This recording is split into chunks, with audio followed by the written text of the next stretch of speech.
Good morning. Welcome to our Live Talk program. This is Lloyd Gruber here, your host on Revive Reform Radio, doing our Live Talk program, covering wisdom for living on this year, Friday morning. Rise and shine and give God the glory.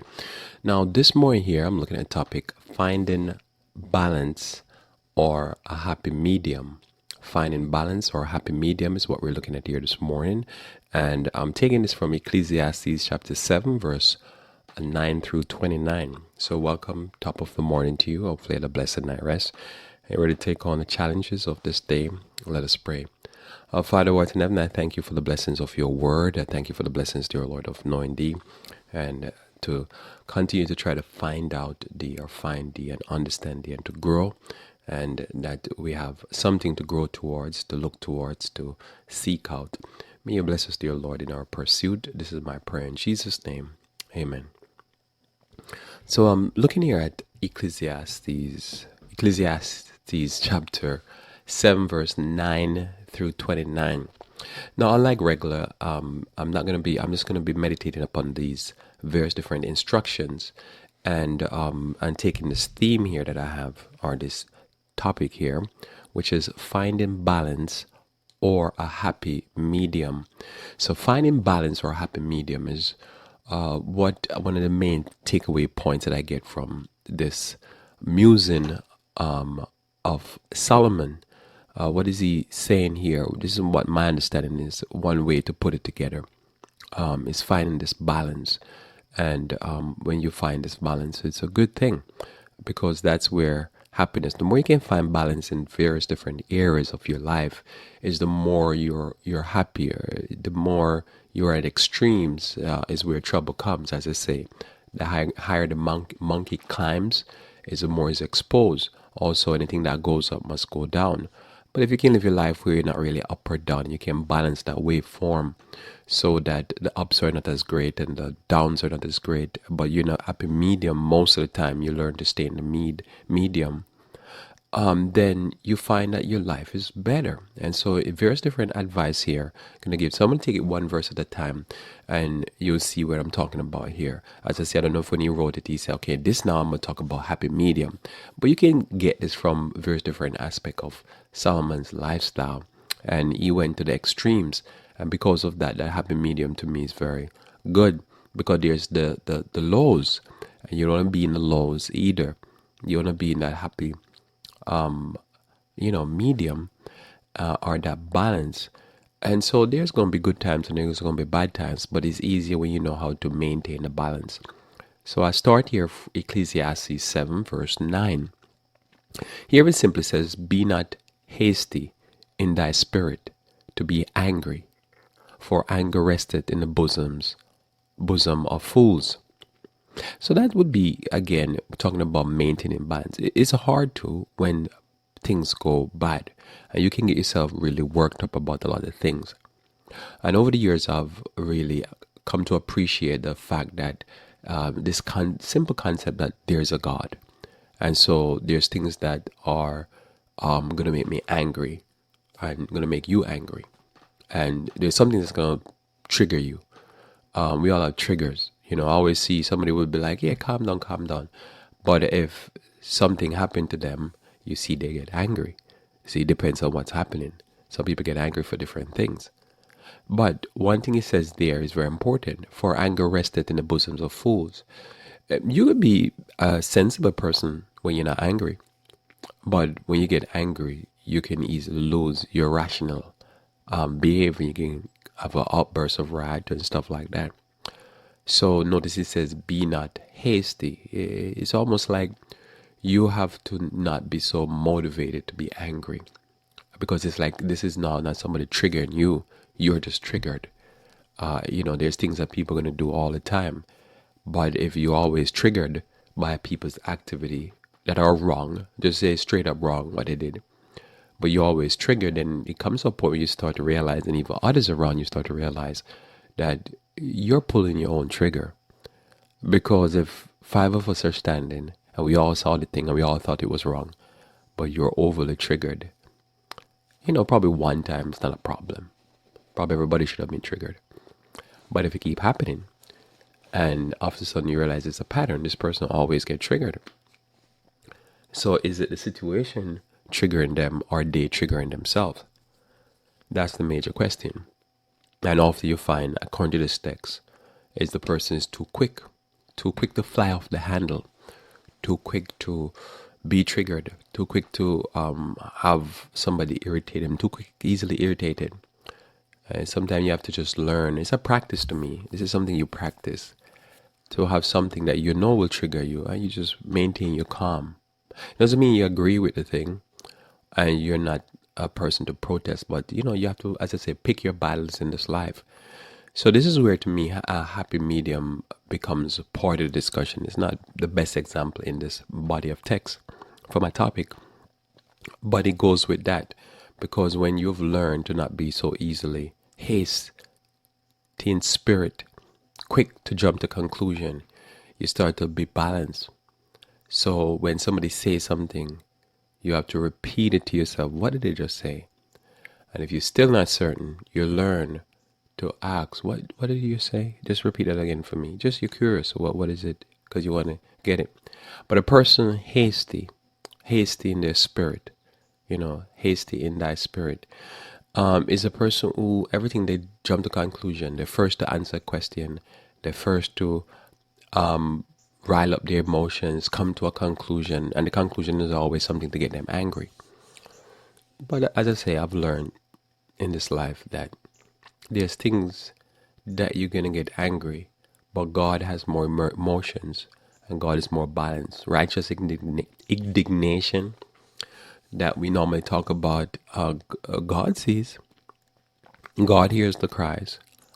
And so sometime when God don't act, when we're done wrong, it doesn't mean that we shouldn't act. It doesn't mean that we shouldn't seek our counsel. It doesn't mean that we shouldn't try to right the wrong. But also, we need to pray. We need to ask God, what's going on? Why are you allowing this? Because probably there's something you need to learn from that. You need to take an observation. Probably worse is yet to come. So that's why it says, for anger rests in the bosoms of fools. It just seems to seem that, as they say, be careful of a group of people, a mob or whatever it is, and a big crowd with a bunch of angry people, because they're going to do something foolish. And you're going to see them and like, why are they doing that dumb stuff? Oh, yeah, I forget. Anger rest. Where's anger? Oh, it's over there resting in that guy's bosom. And right in his chest. He's going to get his heart pumping and he's going to do something dumb. And so we maintain a happy balance. Verse 10, say not thou, what is the cause that the former days were better than these? For thou dost not inquire wisely concerning this. So the other way some translation just renders this more like a commentary. They just simply say the old time. People will say, why is the old time was better than this? And it says, basically, this is not a proper way to approach life. Because I've looked at this, and I'm sure you've looked at this, and, somebody say, yeah, the former days were better. And then you pull back and say, well, you could be romanticizing the former days. You could romanticize a lot of things in this life and say it was better. This was better and that was better. And it might be, but it's not the best way to approach life. I think here there's a different ways you could go with this text. But one of the ways I could go with this text, a lot of these texts, they have such deep meanings, is, when you just need to enjoy what you have right now, because this is your experience. Their experience was their experience, that's just how I look at it. I remember there's a famous, I don't know if it's famous, but there's a sermon by Martin Luther King Jr. And he says this thing that, he's coming up through history and he's saying what happened at different major juncture of history. And he says he not necessarily would want to live at that time. And he comes to the point and say, that's the time that he's living that he would want to live. Well, how does he know? Not a knock. It's not a knock against it. I'm just saying, for curiosity of thinking, that it's an exciting thought that when I'm of my consciousness, which is only possible because I'm talking, as is the time when is the best time to live. And I'm sure when whoever was living that time, that was the best time because that was the time they were alive. you know you don't really know. And so you could say, man, I wish I was living in such and such a time. Why? It's you're living in the best time. Why? Because you're alive. You don't know, because it's just a messed up way of approaching life. Because when you look at any beautiful part of history as an example, when you keep peeling back the onion layers and looking at what was going on then, you realize, whoa, it was messed up then. They're dealing with different set of mess, put it that way. So your time is one bag of mess, but again, you're dealing with a different set of mess. We're dealing with a different set of mess now. And so when is the best time to live? Right now, because you're alive. And there's, as I said, there's a different way to approach this, but that would be one of my things. People say they want to go back to the former days or to the old times. What part? The horse and buggy? Because there's a lot of the part without AC, when it's 90 degrees, the part where you didn't have screens on your window and your patio door, the time when you didn't have patio doors, the time when you had to go outside the car in the middle of winter and hand crank the car. Those were the romanticized happy days. The times when the cars didn't have heating or AC. What time is better? I don't know. Probably be okay. Probably when we had bow and arrow, and you had city walls, and you didn't have mass murderers, but you had people who one city would come against another city, surround the city, and starve the inhabitants to death. And then those who are alive, they would throw dead bodies with bubonic plagues and other plagues into the city to cause whoever was still alive, to die from the plague. And then if you finally make it out, they kill the men and rape the women and all that type of stuff. I mean, it's just, but there's, in any of those periods of history, there's very beautiful things that were going on that you can romanticize. And it was better. And so, it's just it's the same, basically. It's not necessary for you to inquire wisely that way. This is not a way to look at life. You just look at life that you make the best out of what you have. And I think that's a happy medium to take. That's how I could look at it. That's a finding that balance, that there's bad going on, but you make the best. I know now we could say we're in the end times and we're facing a time of trouble like never before, but now you can watch it on the computer and you can watch all the troubles on the computer. It's a weird thing. So is it better? I don't know. Verse 11, as we continue here, wisdom is good with an inheritance, and by it there is profit to them that sees the sun. So if you have some money, right, and you have wisdom, it's good, right? If you have an inheritance, you can have some help, but if you have no wisdom, you could lose it real quick and all kind of stuff could happen. So wisdom is good with an inheritance. Just straightforward. Somebody I'm sure probably this is something either take from a writing or himself observe. You see somebody and their papa, their mama or their uncle or whatever die, and they leave them some stuff, and they know to conduct themselves well. They're wise. They don't waste the money.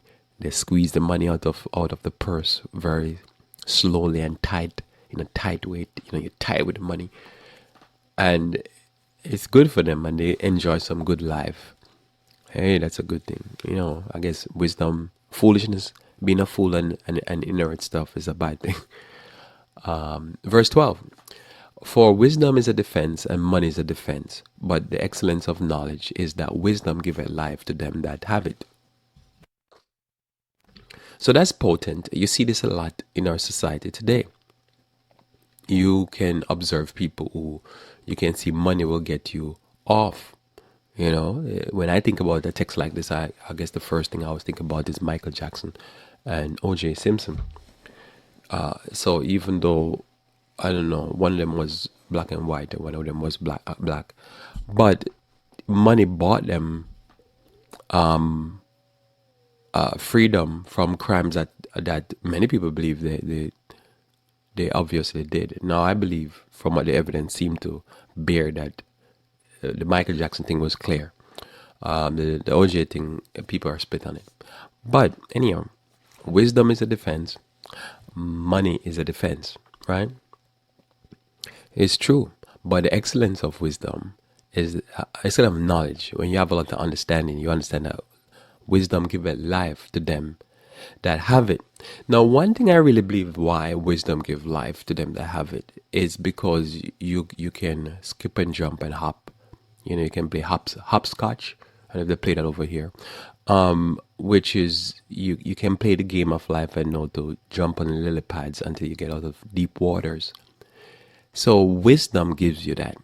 So money not necessarily going to give you life. Money can be a defense, but you could still be rich and you end up dead like Epstein.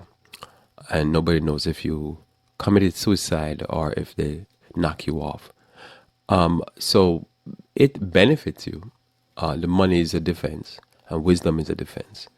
So you can outmaneuver when you're wise. But if you want life, the rest of my talk here is very important because part of the best thing in life is hitting a happy balance. You know, I always think about energy, like when we eat. If you get to a point where you can eat, where you can extract the most energy out of the food, because this is wisdom now. This is practical wisdom in a serious way. If you can extract the most energy and nutrients out of a food or a plate of food, and you have to expend the least amount of energy to extract that nutrient, and you can hit that balance, you would be, say, 5, 10 years from now, somebody will be able to look at you and say, "Man, you look so much younger for your age." And you can put your hand on above you can put one of your finger and touch right above your eyebrow, and you can say that's wisdom. Somebody said, "What are you talking about?" It's wisdom, because if I eat 3 meals a day, and I can hit that balance or that happy medium where I can expand the least amount of energy and get the most amount of energy and nutrient, extract it from the food I eat. That means every time I eat a meal, I'm point something percent ahead of you. 3 meals a day, I'm probably a percentage. 5 years, 10 years, I'm a big time percentage ahead physically because my body is taking as least amount of energy to extract the most amount of energy and nutrients. See, so that's wisdom. So wisdom gives it life. This is what he's saying. It's very practical. The wiser you are, the more you learn where you live, how you talk, how you choose, what's the financial things you do, what's the job things you do, how do you work. Sometimes wisdom is how you work. If you can do the same thing, if you can get the same amount of work done, and you can do it in 10, 20 hours, 30 hours a week, and somebody have to do it in 40, 50, 60 hours a week, who's wiser? Person who's getting it done with least amount of energy. So that's where you want to be. Yeah, you ever see somebody singing and they're not trying, and what's coming out is so beautiful, and they preserving their vocal cords. It's the same thing. No matter what area. So that's why I believe what he says. Give it life. So you want to be able to suck as much out of this life as possibly can, and you want to do it through wisdom. Brute force and energy is what you do when you're young, because when you're younger, you have not a lot of wisdom. You might have some knowledge, but you don't have a lot of wisdom. You're trying to get some understanding of life. But as you get older, you can't expand that type of energy for nothing, because now you're supposed to have gained some wisdom, some knowledge, understanding, and then know how to apply that, which is wisdom, so that you don't have to make the same amount of effort that you used to, to organize your work, to systemize it, to put things in order, put things on a list, and you can go through your day and get this amount done, while another person now who's probably younger probably get the same amount of work that you get done, but they're doing it through sheer effort. Now, here's the thing. I would say why wisdom is so important. Say now you were eating and treating your body a certain way, sleeping, taking care of your body, petting and powdering yourself every now and you still have the energy that a 20-something-year-old have, and now you have wisdom. Wow, voila. That's now why it gives life, because you can exert the effort, and also use the wisdom to make it. So you can make some things happen. And if you do this and you're working for somebody, you can make some good money. If you own your own business, you can do phenomenal stuff, because now you can have your cake and eat it and make a second cake and give it away. So verse 13 says, consider the work of God, for who can make that straight which he had made crooked? So various different translation renders this. It's obvious in the way it says it here, but it just broadens the idea when you look at certain translation. Consider the work of God, for who can make that straight which is crooked?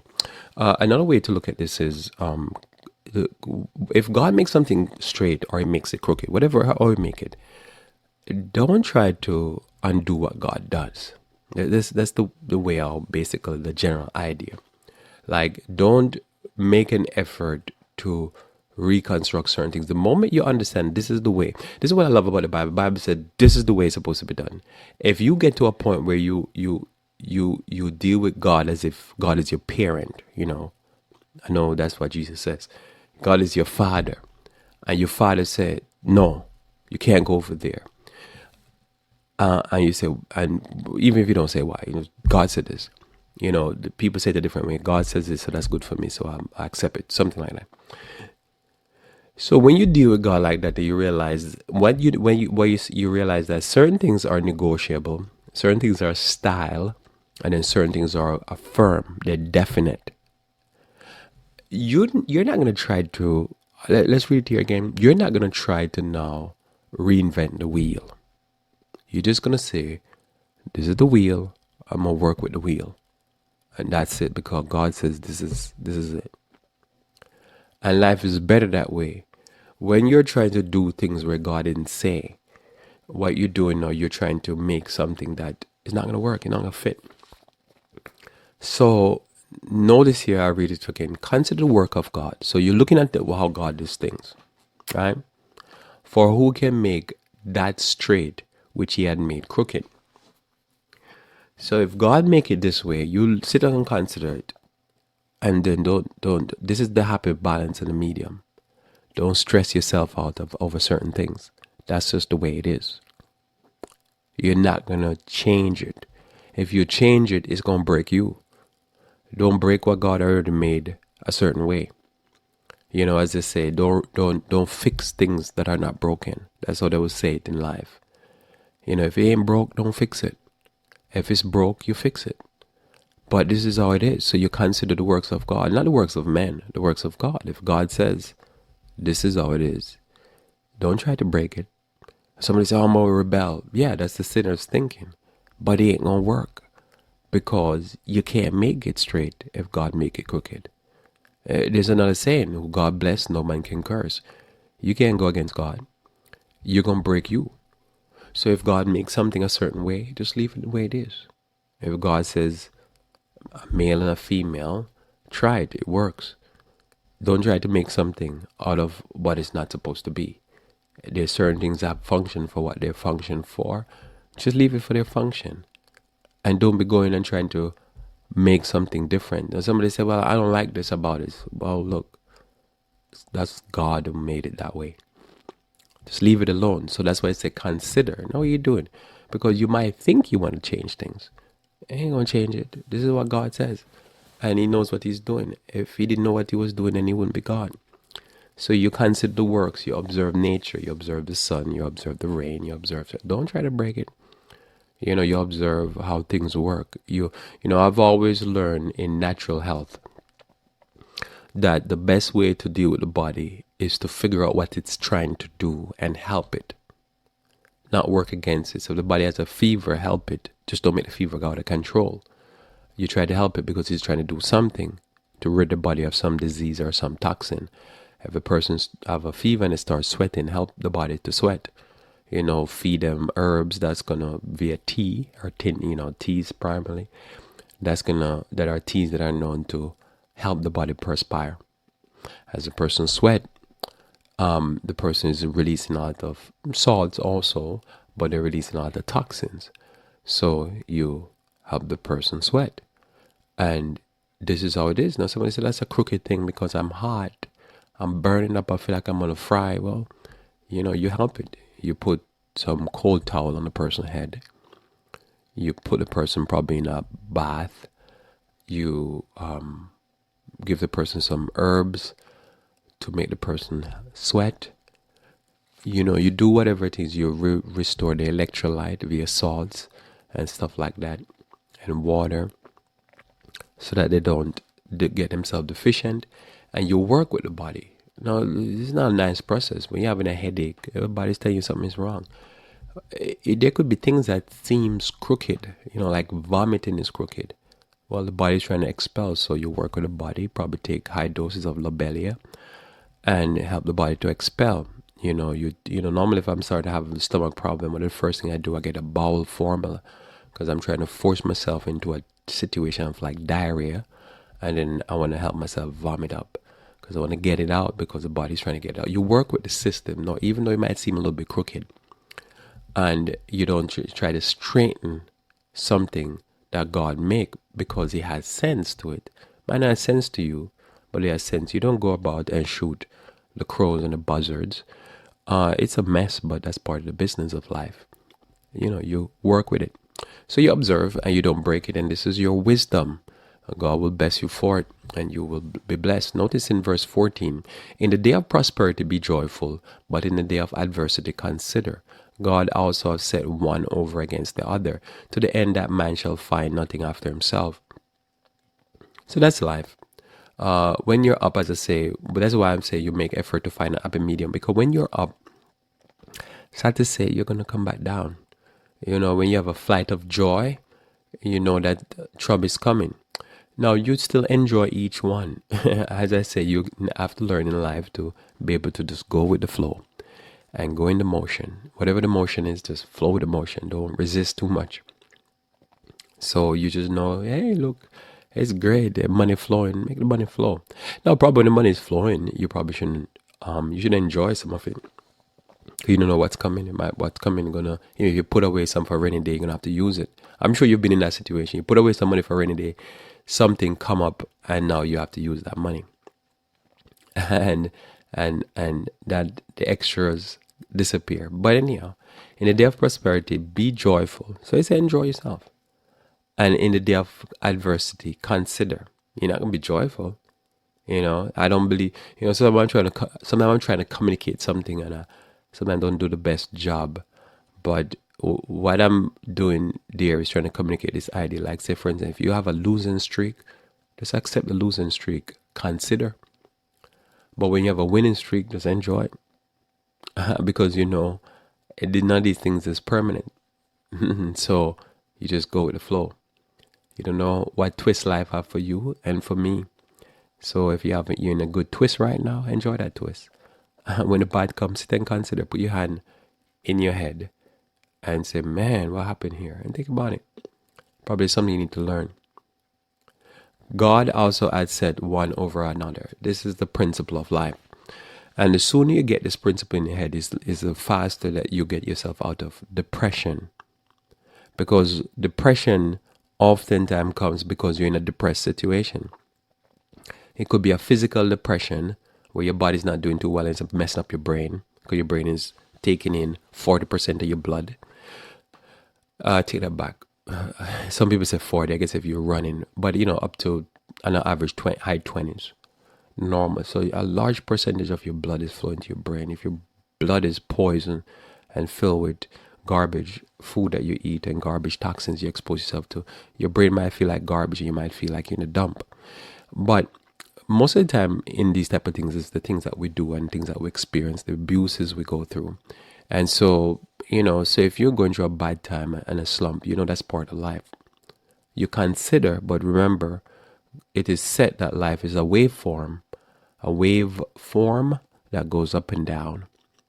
And so, when you go down, don't get too caught up with that.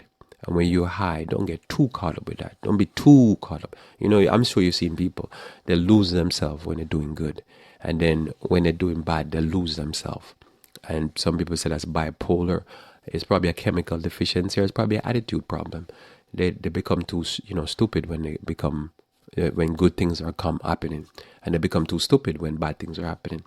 Happy medium is a good thing to know that what God has set one over the other, and that's just life. And as he says, you can't find anything after him, because often, as I say, every major, what you call, from 99.9 something percent of people who are very famous and did excellent and over the top, most of the time their kids don't follow after. It's done after them.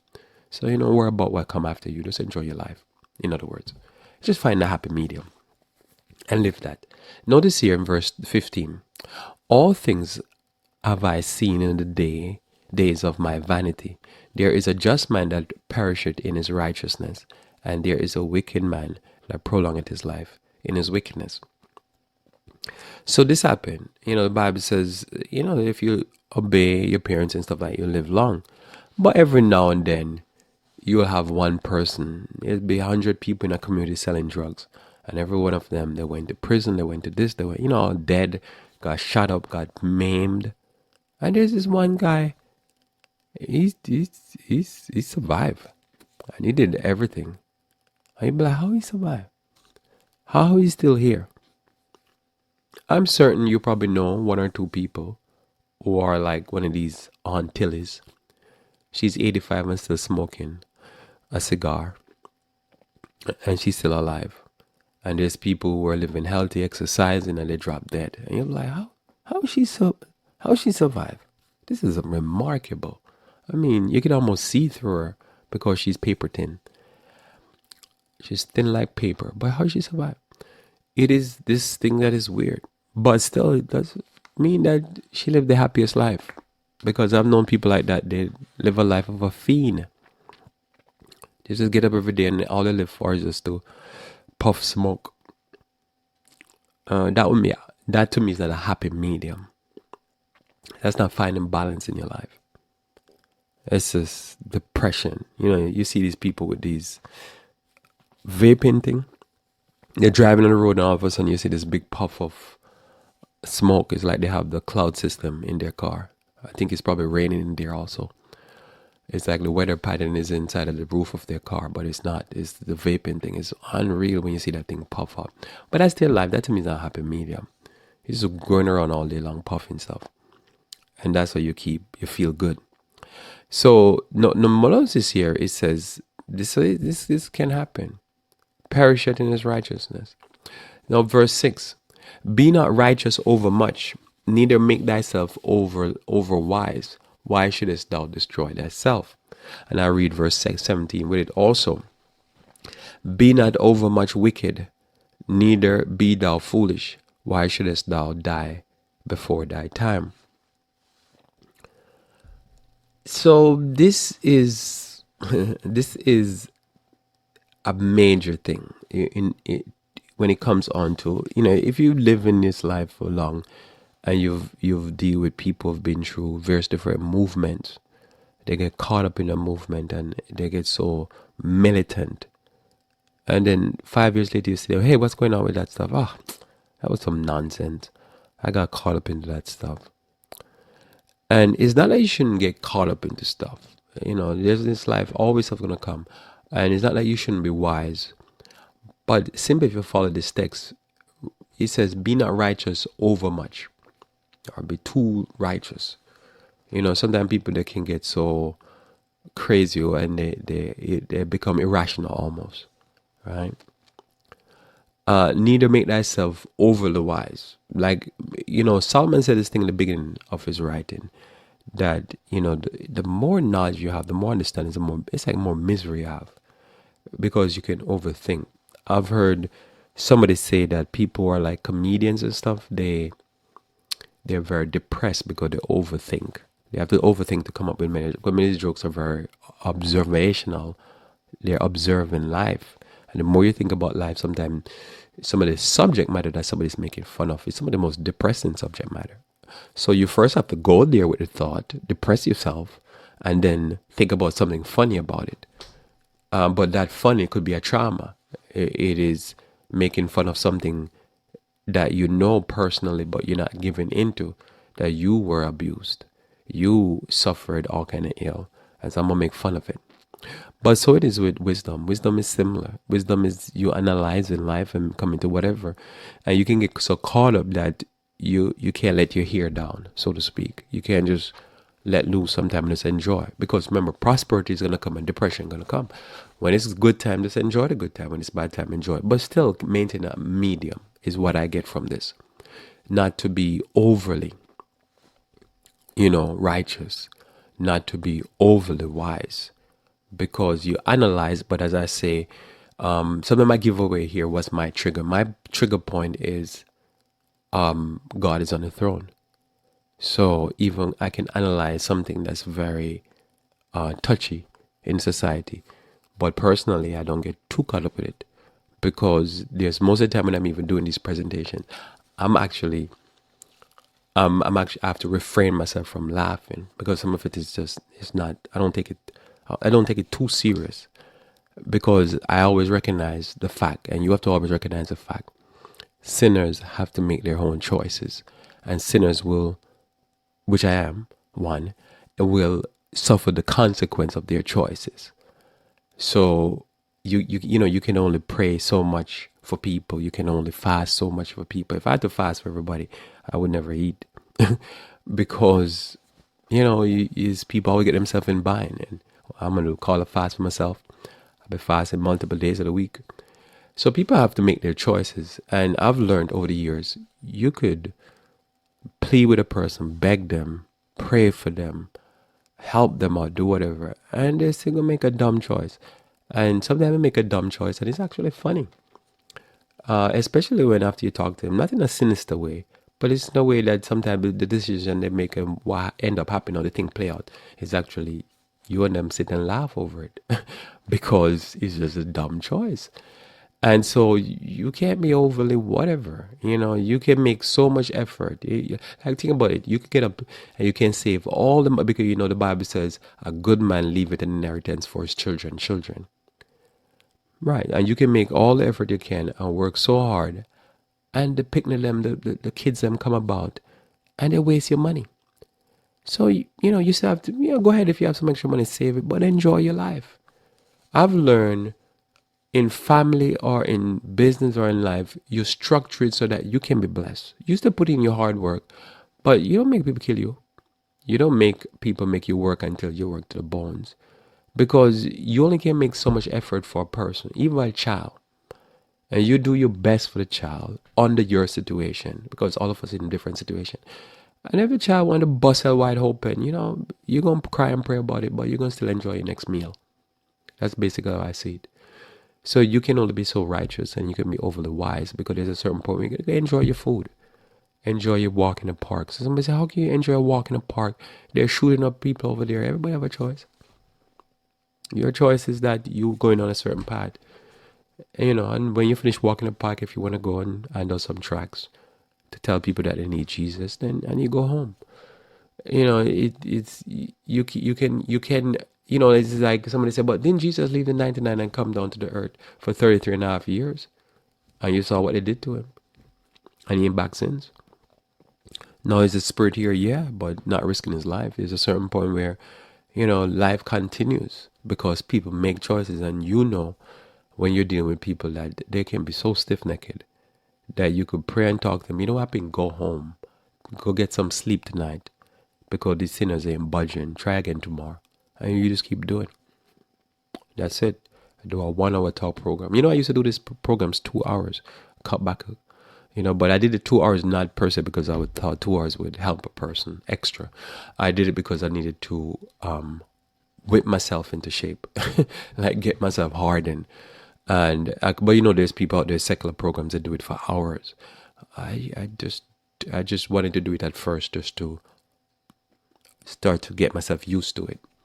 Verse 17 says, be not overly much wicked, neither be thou foolish.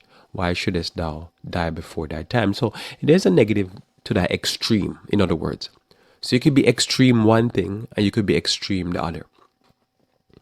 Right? And why should you die? So a person who is extremely wicked is going to die. Even if Aunt Tilly live and our the thug in town live and live 20 years extra with his thuggish ways, it's still not a good life. That's not a happy life. It's not a happy medium. Always trying to kill people, rob people, sell drugs to people. So he's not living a good life. This is a good time. It's probably when he drives down the road with a car, or he gets to sleep with some hoes. But that's not a good life. That's not a happy medium. There's a better life that can be lived. So be not much wicked. Don't be so extreme. Sometimes you probably have to be a little bit wicked in this world. You have to kill some flies and some mosquitoes. Neither, I'm not saying that's wicked. I'm saying that's needed. What I mean by that is sometimes you have to do what you have to do. Does that make sense? You have to sometimes make a hard stand. That's what I meant. And, sometimes you have to say, nope, I ain't going on the road with you anymore. I'm out. If you understand what I'm saying. Neither be thou foolish, because again, a dumb person is just going to take dumb hits. There's a happy medium. Some wisdom, some knowledge, some understanding. Enjoy yourself, but not enjoy yourself in a way that you lose yourself. Verse 18 says, it is good that thou shouldest take hold of this, yea, also from this withdraw not thine hand. For he that feareth God shall come forth of them all. So he that feareth God shall come forth of them all. So it is important that you take hold of this. To me, as my type is, finding balance and a happy medium is what you want to do in this life. If you find balance and a happy medium, whatever that medium is, when you find it, you'll do better. A person who is at the extreme, that's what it is. Whether they're always angry, they're always overly meticulous. Like you have to be clean, but you can't be overly meticulously clean. There's a certain point where you have to allow things to get dirty, and then you clean it. You can't be on a juice cleanse or a fast or a purge every day. You're gonna develop stomach problem and bowel problems. So that's just part of life. So it doesn't mean that you should be nasty. No, it's a happy medium.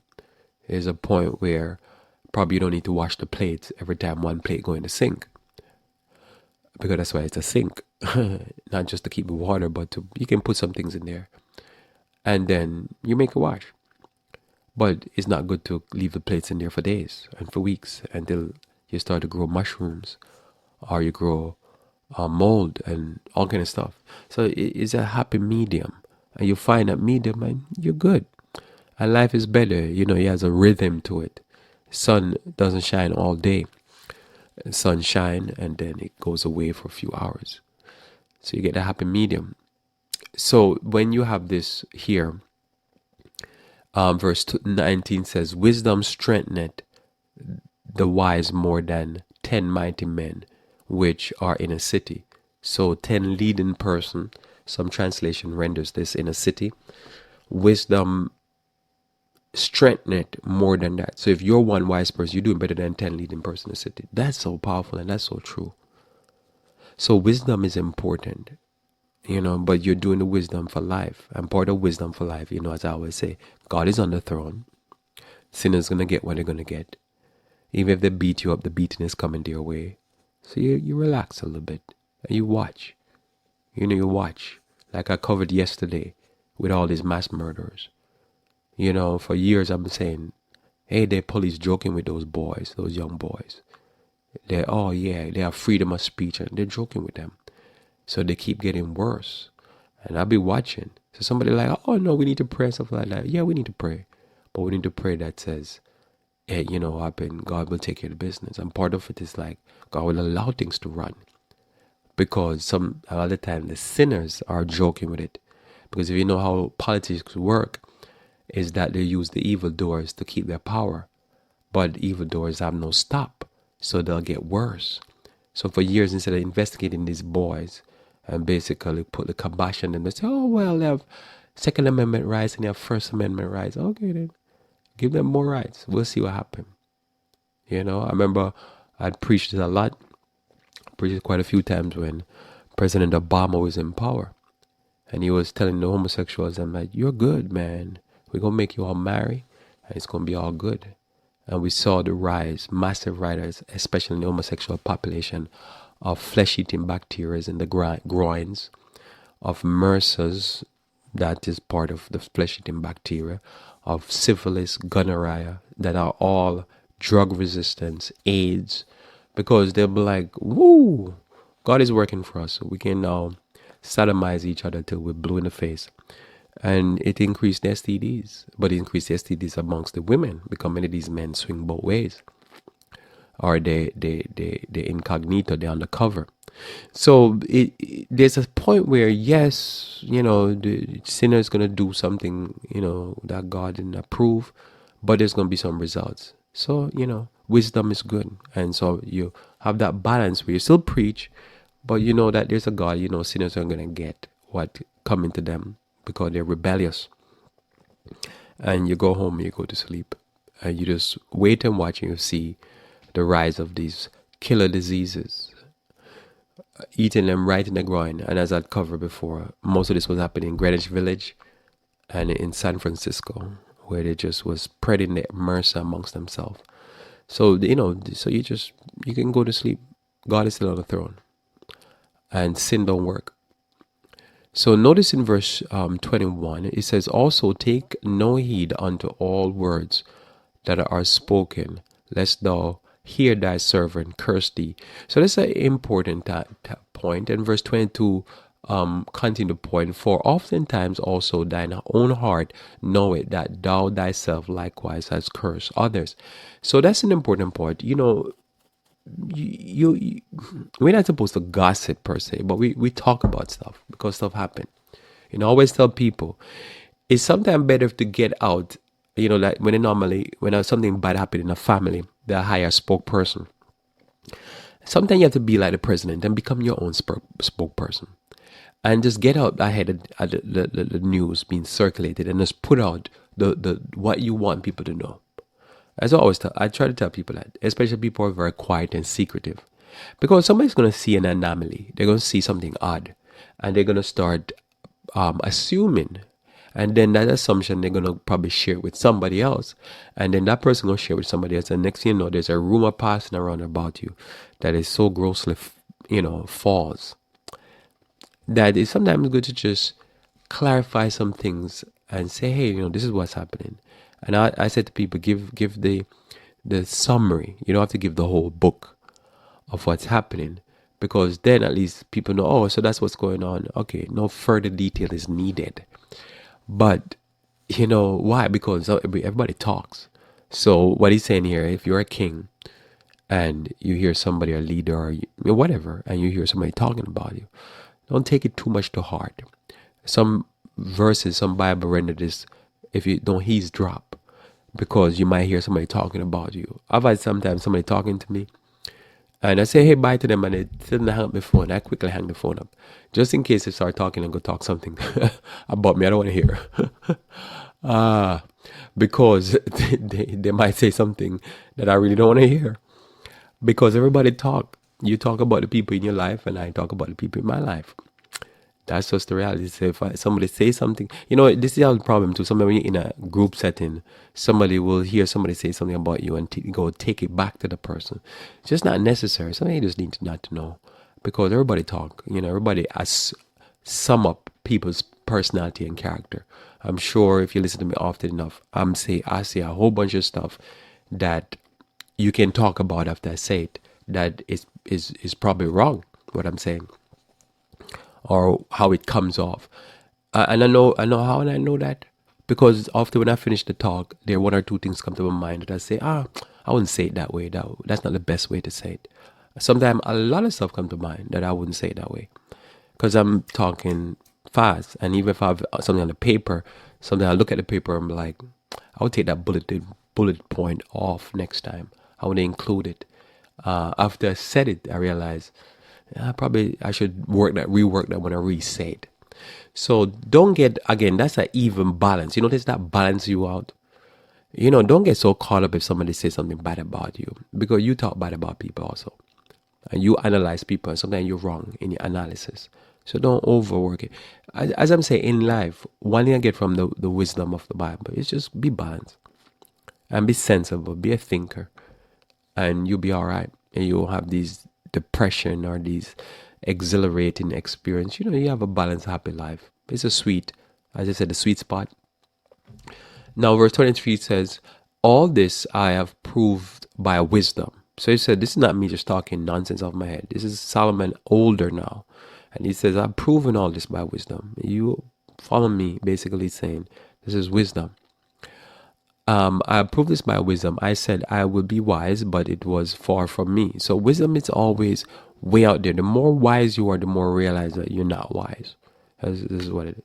All these years of me doing Revive Reform Radio, I've grown, but there's so much more, because when you observe human being, we're so technical and we're so much of us. So it is a lot of study and how to live there. So we're so complex that it is unbelievable the amount of thinking you have to do on various different subjects, because the spiritual, the physical, the mental, the emotion, the social, the dealing with nature, dealing with God. It is so complex. We're very intelligent. So notice here, it says here, that which is far off and exceeding deep, who can find it? Which is true. It's just hard to find. I apply, and this is after studying, and we're still trying to understand life. God is so infinite in knowledge. I applied mine heart to know and to search and to seek out wisdom and the reason of things, and to know the wickedness of folly and even the foolishness and madness. And it is deep. There's so much things that baffle me. I don't know about you. Like, I don't understand certain sins. Like, I don't understand the logical. Like, some things I've now learned to understand, but a lot of things I still don't understand. How does somebody get to a place to do this sin or that sin? Some sins are like, okay, I think I understand that. I understand the logical flow, even if it's madness, but it's still. So I understand what he's saying here. You could delve deep into this stuff. And you know what happened? Go to sleep. Go enjoy. So just sit and enjoy some drink and look outside and look through your window and just observe the trees and the deers and bears or whatever. Because you could go crazy trying to understand this, because some of this stuff is real madness. It's madness. You can't get the logical flow of like a grown man fixated on a child. It's just madness, but it happens. So he will try to understand that, and then after a while you'll be like, you know what happened? I'm gonna go crazy if I follow these people. Let me go think about something else more congenial and clean. Verse 26, and I find more bitter than death the woman. So this is, Solomon and his women problem. He goes into this thinking now in the next few verses.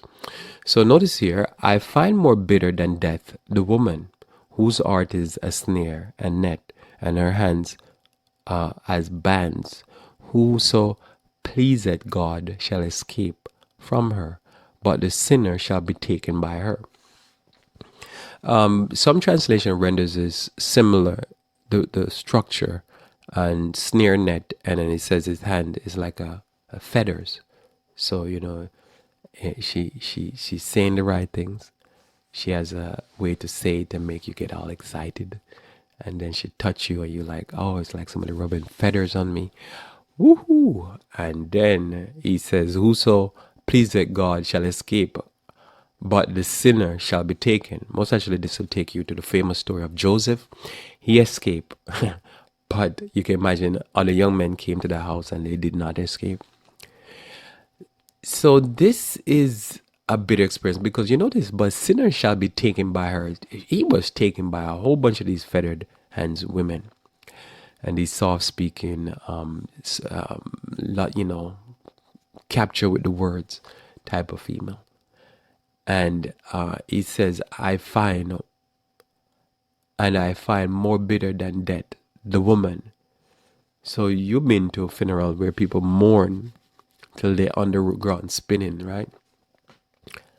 And you see people just look like they just lost. All life has been drained out of them because a family member died. And Solomon says here, You don't find nothing more bitter than a woman. So this is quite interesting. This is why you have to find a happy medium, because when you go to this extreme, there's trouble. It's not the best place to go. Oh yeah, the thought is it's not the best place. A brothel or a go-go bar is not the best place to go find a companion. It's gonna be tough. Keep going here. Behold, this I've found, said the preacher, counting one by one to find out the account. So what is the account in those last two things as he continued with his women problem? Which yet my soul seeketh, but find not. One man among 1,000 have I found, but a woman among all those have I not found. Why is in verse 29? I want to meditate on 29 to close, but let me deal with verse 28. So 26 through 28 is Solomon women. He has this woman problem. Now, I don't know if this is by accident or this just here. I know it's not by accident, it's inspiration. But I don't know if the 1,000 is specifically taken by him. That after being married for for how many years to 1,000 women, where you call him wife and concubine, but he married to them, that he couldn't find one that was like, this is a good woman. Which would be remarkable, because this is a powerful statement. When the Bible, which is advice from his mother in Psalms, in Proverbs 31, describe a virtuous woman. Could it be that he's saying, out of all those 1,000 women, not one of them was good? And I don't know if it will be revealed to me, or we'll find out when we get to heaven. When we all get to heaven, we'll sing and shout. And then I'll go to Solomon and say, hey, Solomon, what were you saying here in verse 28? Were you saying that none of those women were good? Not one of them? Makes you wonder. Makes you be careful as a young man. If you're a young man listening to me, when you go choose a wife, be careful what you choose. Don't be choosing these crazy women. Go choose yourself a woman that is a very balanced woman in the middle. Go find depressed people. You're not a psychologist. Don't marry people. First let them figure out the brain, and then you go get married to them. And don't be good getting these outlandish women, because according to Solomon, he married 1,000 of them and not one of them was good. That's how I'm going to take this text. Now somebody going to say, no, Lord, he's talking about all women. I wouldn't take that text. I would take the text that you can find a good woman, because Proverbs 31 says you can find a virtuous woman. But if you find her, she's worth more than ruby and gold. So I don't know if he's saying, I've not found one because the crazy people I'm around with, they're crazy as ever. So we do verse 29. That one there, I'm working on a new website for the radio. Hopefully shortly will come up so you can make some comments. I wish I could see your comments on that one. And if you have a different take on it, verse 29 says, lo, this only have I found, that God had made man upright. I love this text. But they have sought out many inventions. They have sought out many crooked ways, many mess ways. And this is part of the problem. You don't try to redo what God did.